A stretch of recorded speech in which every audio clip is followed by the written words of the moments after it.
Dalam nama Bapa dan Putra dan Roh Kudus. Amin.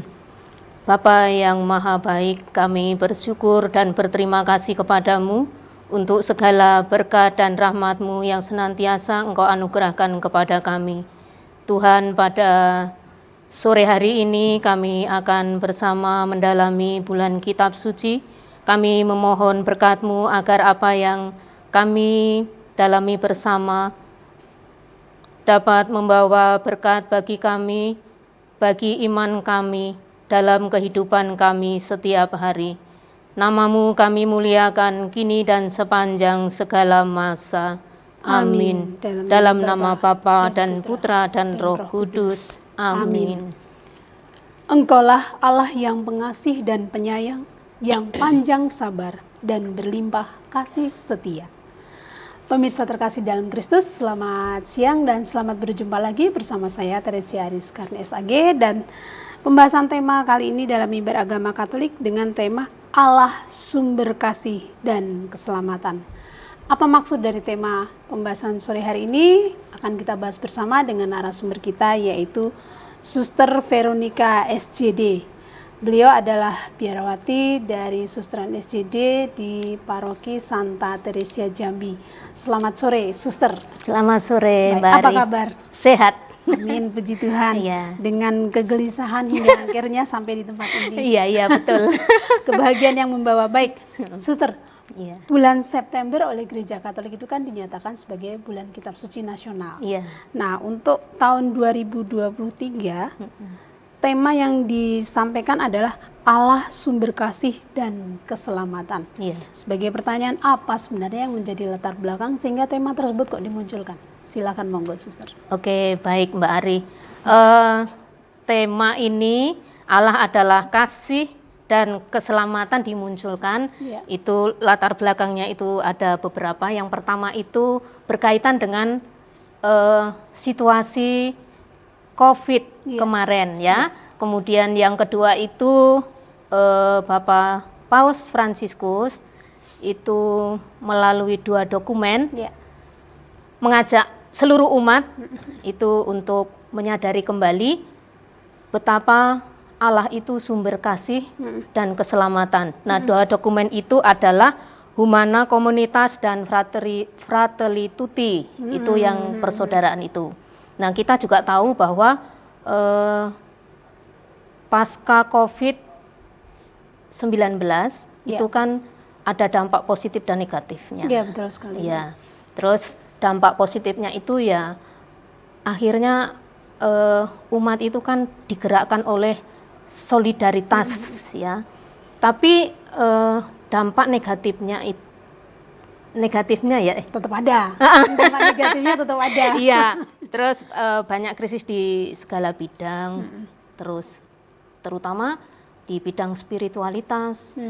Nah, dalam kondisi sekarang ini kan umat juga meragukan eksistensi Allah. Benarkah Tuhan itu masih mencintai kita, masih mengasihi kita? Nah, maka tema ini diangkat supaya umat itu yang memiliki iman itu. Luar biasa, baik. Artinya bahwa tentu dengan pengalaman ini kita menjadi semakin sadar akan kekuatan bahwa Allah itu sungguh menyelamatkan berkaitan dengan iman kita. Baik, kemudian Suster telah menjelaskan tentang latar belakang dimunculkannya tema tersebut. Nah, sebagai pertanyaan lagi, apa makna dari tema besar kita, yaitu Allah sumber kasih dan keselamatan? Silakan monggo. Ya, baik Mbak Ari. Tema ini diungkapkan atau dimaknai betapa Allah itu sungguh mencintai kita, sungguh mengasihi kita. Jadi meskipun kita ini orang berdosa, tapi kasih Allah itu tetap mengalir, ya, tetap mengalir. Dan kasih Allah itu tidak terbatas dengan atau dikekang dengan ruang dan waktu. Jadi meskipun kita orang berdosa, apapun keadaan kita, kondisi kita, kita tetap dikasihi oleh Allah. Jadi begitulah maknanya. Artinya bahwa kita memang harus tetap memiliki kesadaran, Iya. tetap punya semangat dan motivasi. Iya. Baik. Nah, bila dikaitkan dengan tema Bulan Kitab Suci Nasional tahun 2023 adalah Allah sumber kasih dan keselamatan. Nah, menurut Suster, bila kita melihat kondisi saat ini ya, bagaimana situasi dan kondisi umat Katolik saat ini? Apakah sudah lebih banyak menunjukkan hidupnya sesuai dengan tema Bulan Kitab Suci Nasional tahun 2023? Apakah sudah semakin terlihat bahwa benar-benar umat Katolik itu semakin menyadari betapa besar kasih Allah kepada umatnya untuk menyelamatkan untuk keselamatan, atau justru sebaliknya? Bagaimana? Saya merasa umat itu ya sudah, karena dengan situasi sulit pasca pandemi ini, umat menjadi sadar ya, disadarkan bahwa oh ternyata manusia itu rapuh, dan satu-satunya yang bisa menolong itu ya Tuhan Allah sendiri. Nah, jadi Tuhan juga menyadarkan umatnya, menyadarkan kita bahwa kita dalam menghadapi situasi ini tidak bisa sendiri, maka kita juga harus bertobat, ya. Jadi kalau kita mengembangkan solidaritas, kemudian untuk menolong sesama, tentu kita juga harus keluar dari diri kita sendiri. Betul. Ya, kita tidak bisa memikirkan diri sendiri, kita tidak bisa selamat sendiri. Jadi keselamatan itu ya melalui kebersamaan itulah. Jadi ada pertobatan ya. Jadi ketika kita inginnya memikirkan diri sendiri, tapi dalam kondisi seperti ini tidak bisa. Jadi harus ada solidaritas bersama, sehingga keselamatan, kesejahteraan itu dirasakan bersama, begitu. Adanya kebersamaan dalam sesama umat, atau ya sesama umat, tapi juga di luar itu, maksudnya kan tidak terkungkung pada satu kelompok saja, misalnya hanya Katolik saja. Tidak, tapi ini keseluruhan. Jadi keselamatan itu ya harus ditanggung bersama gitu loh. Jadi berjuang bersama, nggak bisa sendiri gitu, karena tidak ada kebaikan yang diperjuangkan sendiri. Betul. Maksudnya kan dengan COVID ini kan kita tidak bisa sendirian. Coba kalau misalnya saya berjuang sendiri, saya kan nggak bisa. Tapi kan harus bersama. Jadi saya membantu yang lain, kemudian yang misalnya punya itu saling memperhatikan gitu. Bahkan ketika COVID pandemi 19 itu ya, benar, COVID-19. COVID-19 itu ya terutama para dokter, terus para perawat itu kan berjuang sungguh-sungguh. Terus ada juga yang membagikan makanannya, meskipun tidak saling berjumpa ya, tapi itu ditaruh di mana terus orang bisa mengambilnya.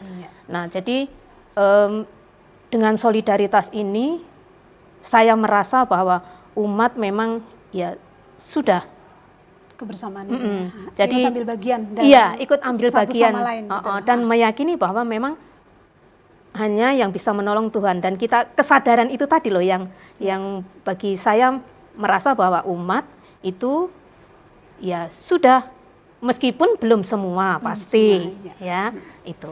Ya, baik Suster. Baik Suster dan juga para pemirsa terkasih dalam Kristus, mari kita saksikan pariwara berikut ini.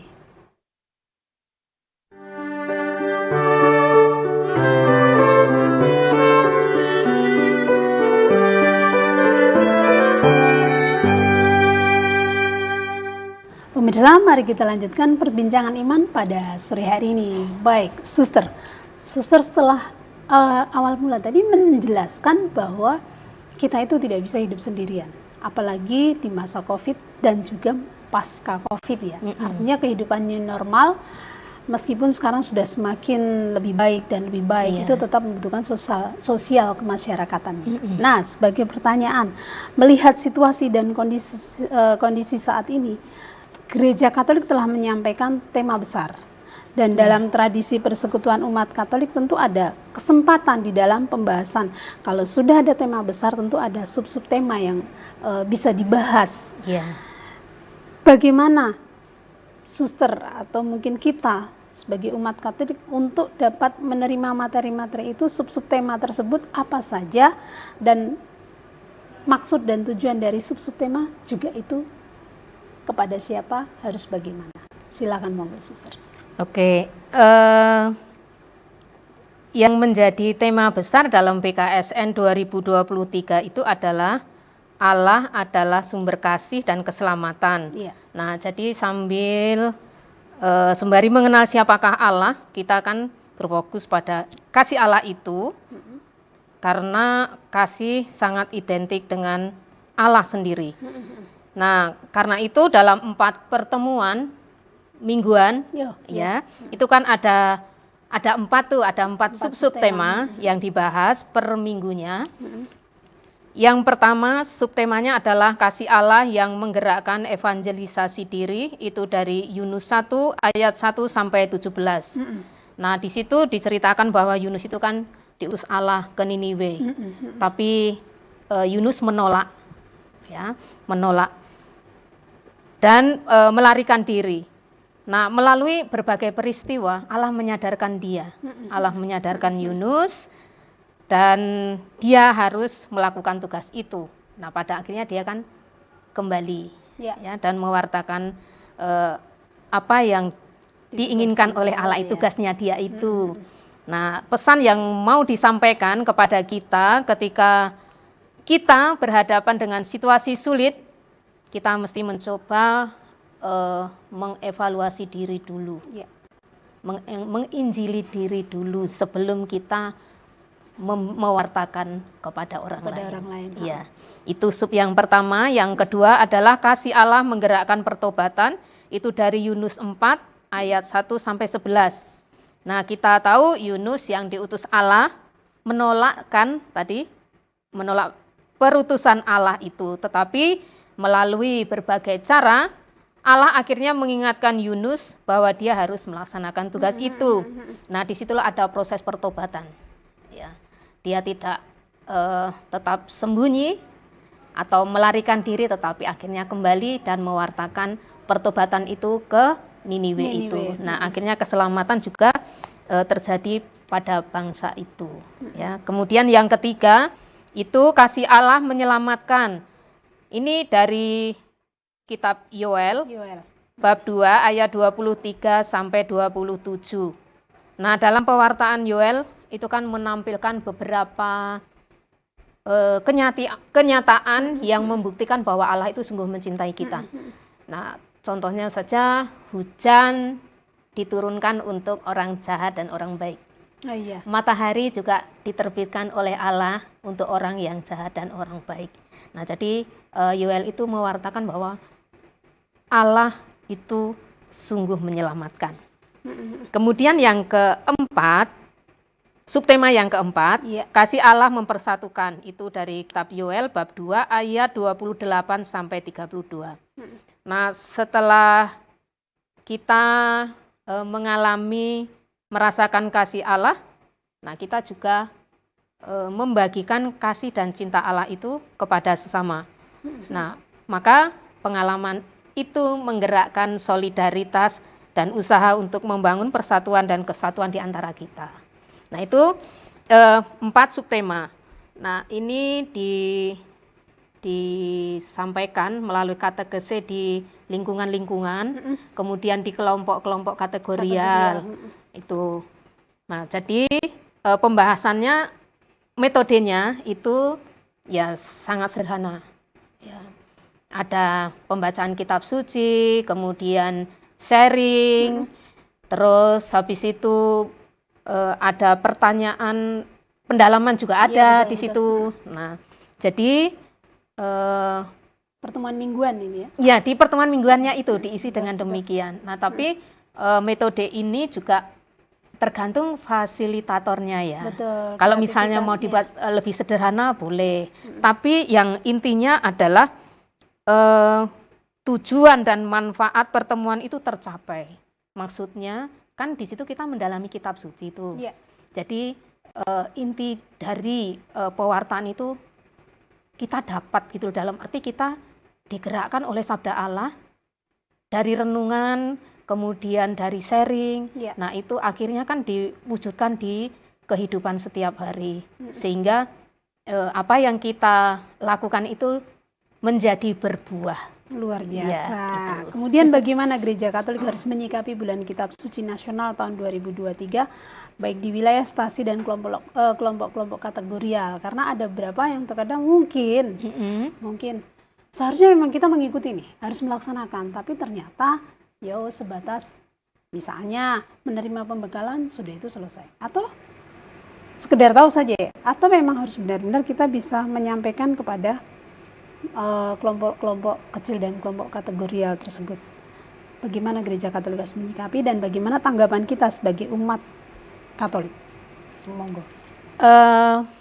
Kalau tanggapannya mestinya lebih antusias ya, karena di 1 tahun itu kan hanya disediakan 1 bulan di bulan September. September untuk bulan Kitab Suci Nasional ya. Justru di bulan itu kita mesti lebih mengakrabi gitu, mengakrabi, terus membaca, merenungkan, kemudian setelah merenungkan, ya kita tahu bahwa apa sih yang dikehendaki Tuhan dalam hidup kita melalui sabdanya itu, nah lalu kita melaksanakan itu. Nah pada akhirnya berbuah itu tadi, ya.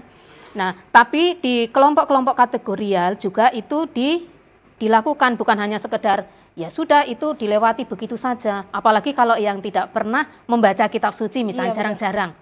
Nah seharusnya nih di bulan yang dikhususkan ini lebih antusias gitu loh, lebih bersemangat. Ada lomba-lomba. Iya, terus kemarin itu kan juga lomba cerdas cermat, kemudian lomba ranking 1, terus habis itu khotbah, lomba renungan, memberikan renungan. Iya itu maksud saya.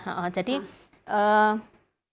umat juga bukan mestinya, dan saya melihat memang antusias ya, karena diisi bulan kitab suci diisi dengan berbagai kegiatan. Lalu ini juga bulan kitab suci setelah kita membaca ya bukan hanya lewat begitu saja atau sekedar ikut, tapi setidaknya kita itu kan sudah digerakkan oleh Roh Kudus sendiri. Betul sekali. Terus kita bertemu dengan teman-teman yang lain dengan sharing pengalaman, itu kan membantu kita untuk oh ya ternyata kita juga menyadari bahwa memang satu-satunya yang menjadi kekuatan kita itu Allah sendiri.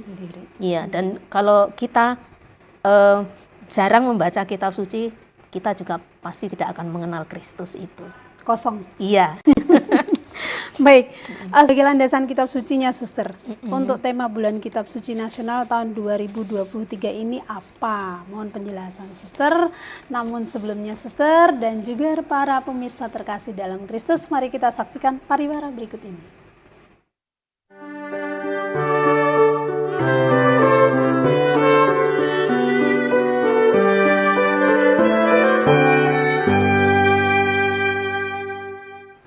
Pemirsa terkasih dalam Kristus, mari kita lanjutkan perbincangan iman pada sore hari ini. Baik, Suster tadi sudah menjelaskan tentang sub-sub tema dari bulan kitab suci nasional, kemudian pelaksanaan di dalam pertemuan mingguan. Nah, ada sumber kitab suci sebagai landasan dari tema ini. Mungkin Suster dapat sampaikan apa yang menjadi landasan kitab suci dari bulan kitab suci nasional dengan tema pada tahun 2023 ini adalah Allah sumber kasih dan keselamatan. Monggo Suster. Oke, yang menjadi landasan itu adalah kitabnya Yunus dan juga Yoel. Ya, terus dari keduanya itu diambil tema Allah sumber kasih dan keselamatan.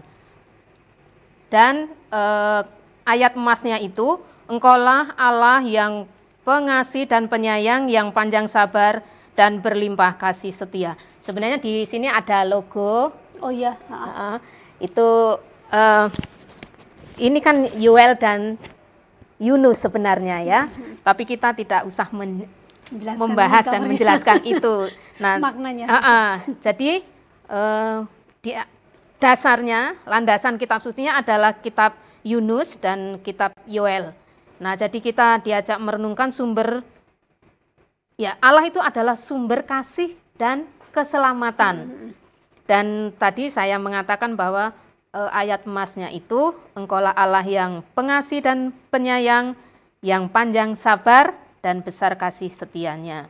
Nah, dari situ seperti yang sudah saya sampaikan tadi bahwa Allah satu-satunya sumber kekuatan bagi umatnya. Meskipun umatnya itu ya berdosa, kita semua berdosa, tapi kasih Allah tetap mengalir. Jadi tidak terbatas tidak dibatasi lah pokoknya oleh ruang dan waktu, tidak dikekang oleh itu. Jadi hakikat Allah itu kan kasih. Jadi bagaimanapun keadaan kita, situasi kita, Allah tetap mencintai kita. Dan seperti yang dialami oleh bangsa Israel, nah Yoel kan menyerukan, jadi jangan putus asa, tetap berharap bahwa Tuhan itu ada bersama dengan kita. Itu sama dan kembalinya kepada kita. Iya. Terus sikap yang perlu diteladani dari tokoh yang ada di kitab suci itu, Yoel dan Yunus. Ya. Saya sering terbalik ini. Ya, pada hakikatnya pengikut Kristus adalah menjadi orang yang dipanggil untuk mewartakan kebaikan-kebaikan Tuhan. Karena itu orang Katolik tidak bisa berpangku tangan menunggu mukjizat, ya, bahwa dunia akan menjadi lebih baik dengan sendirinya. Tidak bisa begitu, tapi sebagai umat Katolik itu ya terlibat dalam misi perutusan Kristus itu sendiri, ya di mana kita diutus, kita bekerja. Jadi kita tidak boleh berpangku tangan, ikut terlibat dalam perutusan perbaikan dunia, memperbaiki ya situasi sekarang ini kan seperti yang saya katakan tadi, tidak bisa sendirian. Iya, betul. Ya, tapi harus bersama. Nah, jadi kita tidak boleh menghindar. Kita seperti tidak boleh Yunus. Lari, ya seperti Yunus itu. Tidak boleh lari, tidak boleh menghindar dan mencari aman. Tapi kita ya itu tadi terlibat. Gitu. Ikut ambil bagian. Iya, ikut ambil bagian. Dalam peran dan tugas kita masing-masing, apapun potensi yang kita miliki dan talentanya. Luar biasa. Nah, sebagai pesan-pesan terakhir, Suster, sebagai seorang biarawati terlebih, Suster adalah Susteran SJD. Mungkin sedikit bisa menjelaskan, sekaligus sebagai penutup, peran Suster SJD ini seperti apa?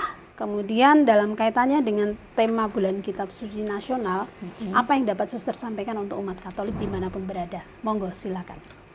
Ya, kalau ditanya peran kami para Suster SJD, ya sebenarnya tidak jauh berbeda dengan umat, karena kami juga sama dengan umat, hanya bedanya kami menghayati ketiga kaul.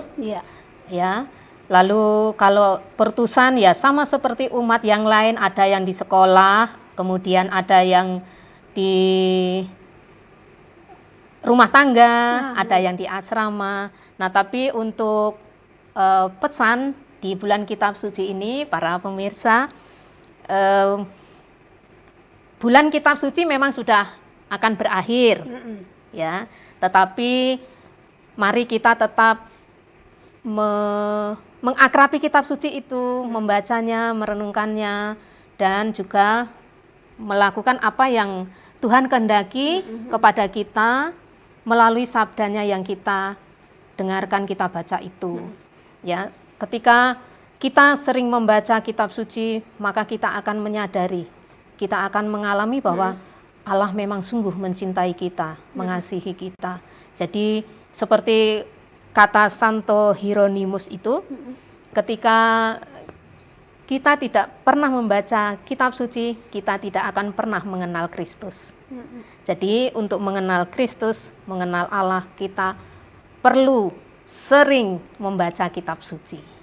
Dan itu. Pendalaman Kitab Suci bukan hanya di bulan September. Iya, betul. Maksudnya iya itu, makanya tidak hanya waktu-waktu khusus seperti ini. Ya, kalau waktu khusus seperti ini kan kalau selama ini tidak pernah, terus Kitab Sucinya sampai berdebu mungkin. Nah, jadi mulai sekarang meskipun bulan Kitab Suci akan berakhir, sekali lagi mari kita tetap meneruskan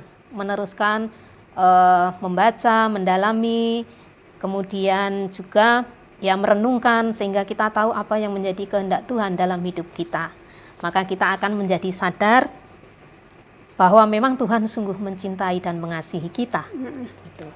Luar biasa. Memang kita sebagai umat Katolik tidak boleh tinggal diam Iya, dengan betul. Kitab Suci Nasional. Dan Suster, terima kasih untuk kebersamaan kita pada sore hari ini. Iya, dan sama-sama. pemirsa terkasih dalam Kristus, Allah adalah sumber kasih dan keselamatan yang diberikan kepada kita sebagai manusia dan diciptakan secara cuma-cuma. Mari kita menanggapi kasih Allah tersebut dengan membiarkan terang Roh Kudus menjiwai hidup kita serta mengantarkan kita pada keselamatan abadi. Akhir kata, saya Teresia Aris Sukarni SAG beserta seluruh kerabat kerja mengucapkan terima kasih, mohon izin undur diri. Selamat sore dan Tuhan memberkati kita semua. Tuhan memberkati.